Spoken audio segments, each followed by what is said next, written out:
Pagbabalat para gawing laing.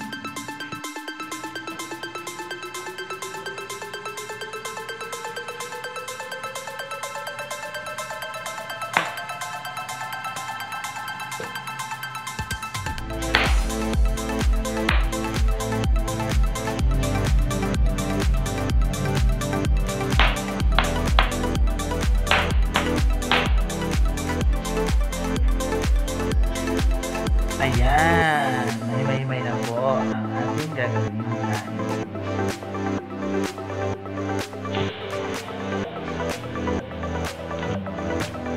Hugasan mabuti ang ating gagawin laing.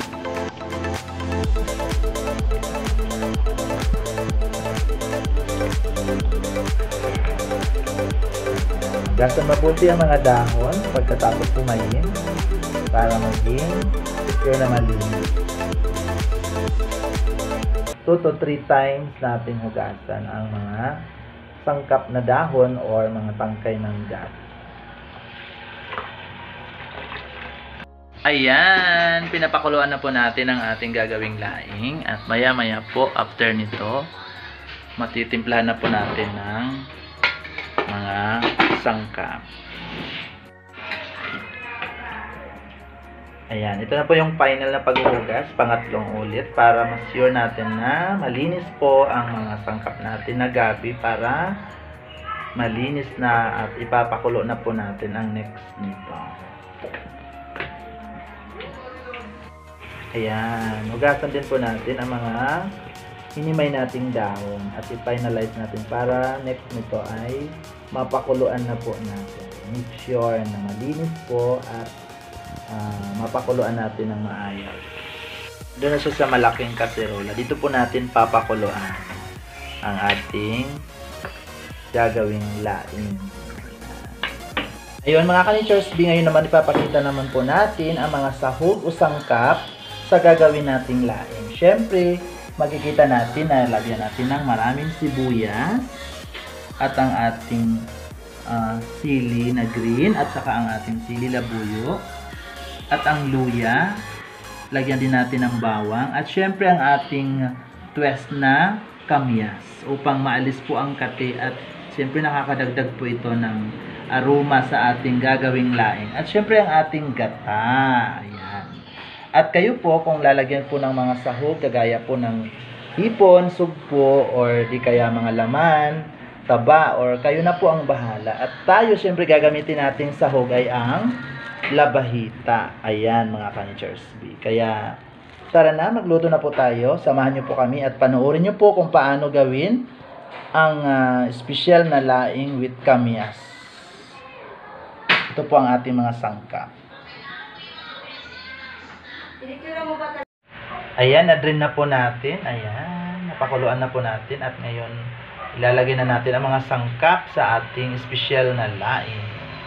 Ayan, hiwain na po natin ang mga sangkap na gagamitin natin sa pagluluto ng ating special na laing. Siyempre ang ating kamyas.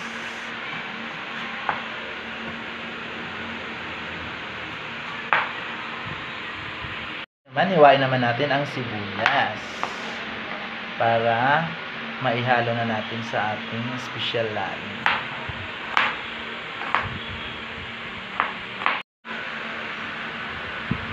Siyempre, ang sili naman na green, hiwain din po natin. Ayan. At ang sili labuyo, pagsama-samahin na po natin ang mga sangkap. Hiwain din po natin ang maliliit or nasa inyo po, depende po sa inyong gustong hiwa or sizes ng inyong paghihiwa ng mga sangkap. Paghalo-haloin at pagsama-samahin po ang mga sangkap, lagyan na po natin ng asin. Ayan. So, katamtaman lang po. Depende po sa mas gusto nating medyo maalat or ano ang mas taste natin na ilagay na dami ng asin or ibang mga sangkap. Isunod naman natin ang mga sangkap ng kamyas. Ayan. So, nailagay na po natin ang mga ibang sangkap. Kagaya ng gata, hindi na po natin naipakita. Pero ayan, ilalagay na po natin ang kamyas.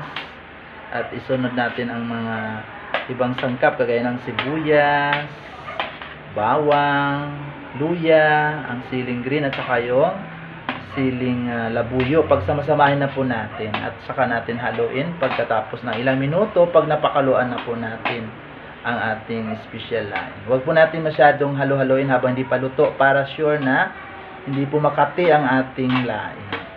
So, hayaan lang muna natin na makumulo ng mga ilang minuto bago natin po ito haluin ng haluin. Yun naman, isunod po natin ang sangkap at syempre ang ating sahog na labahita. Or kayo po, depende po sa gusto natin. Pwedeng hipon, sugpo, or mga taba, or laman. Nasa inyo po yung kung ano yung gusto nating laman or sahog dito sa ating special laing. At saka natin tatakpan at maya-maya after pinakuluan natin mga ilang minuto saka nating haluin. Sa puntong ito, pwede na po natin haluin ang ating special laing. Ayan. So, wow, naaamoy ko na po ang bango. Ayan. So, maya-maya po ay matitikman na natin ang ating masarap at special na laing. So, dahan-dahan lang natin haluin. Ayan.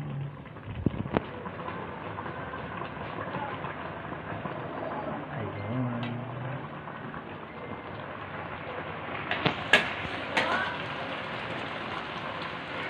Tingnan natin mga ka-Nature's Bee. Ayan. Charan! Wow! Naamoy-amoy ko na talaga ang bango ng ating special laing. Ayan. So, maya-maya lamang po matitikman na natin ang masarap na special laing natin with kamyas. Ayan, mga ka-Nature's Bee.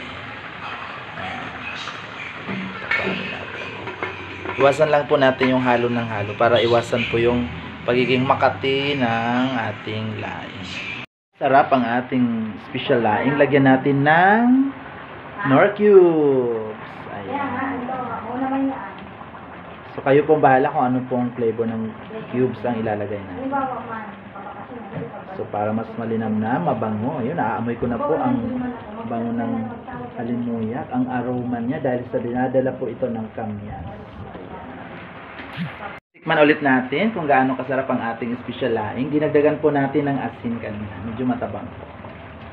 Ayan, ayan, ayan. Wow! Yummy! Maasim-asim siya, mga ka-Nature's Bee. Asim na maalat-alat. Yan. So, pagka Sakto lang po nagdaga ang yung kakang gata mamaya, mas lalong delicious yun. Yes! Kaya, samahan niyo na kami mamaya sa aming pagtikim ng masarap na special laing. Yan. So, malapit na po maluto ang ating special laing. Tingnan nga po natin, mga ka-Nature's Bee. Wow! Ang bango, mahalimuyak siya, mga ka-Nature's Bee. Ayan, kulong-kulo. At alam kong nakakagutom, nakakatakam na po, mga ka-Nature's Bee. Ayan, ang ating special laing with kamyas. Ayan, maya-maya lamang po at maluluto na po ito. Ilang minuto na lang po. Ayan, naaamoy ko na po ang kanyang amoy. Ayan, so ngayon, finally, ilalagay natin ang panghuling gata, mga ka-Nature's Bee. Ayan. Ito po ang panghuling gata, ilalagay po natin para mas makita natin na napakasarap na po ang ating special. So, ito po yung huling gata na ilalagay natin. Siya po ang panghuli na ilalagay natin para mag-absorb po yung gata at maging oily po ang ating laing, mga ka-Nature's Bee. At maya-maya po matitikman na po natin ang ating special laing pagkatapos po natin mailagay at mapakuluan pa ng husto ang ating huling gata para maging oily po at mantika na po ang magiging sabaw nito, mga ka-Nature's Bee. Ayan. So, muli po natin takpan ulit, mga ka-Nature's Bee. Ayan. Ilalagay na po natin ang panghuling gata, mga ka-Nature's Bee. Ayan na. Wow. Ang ating special laing.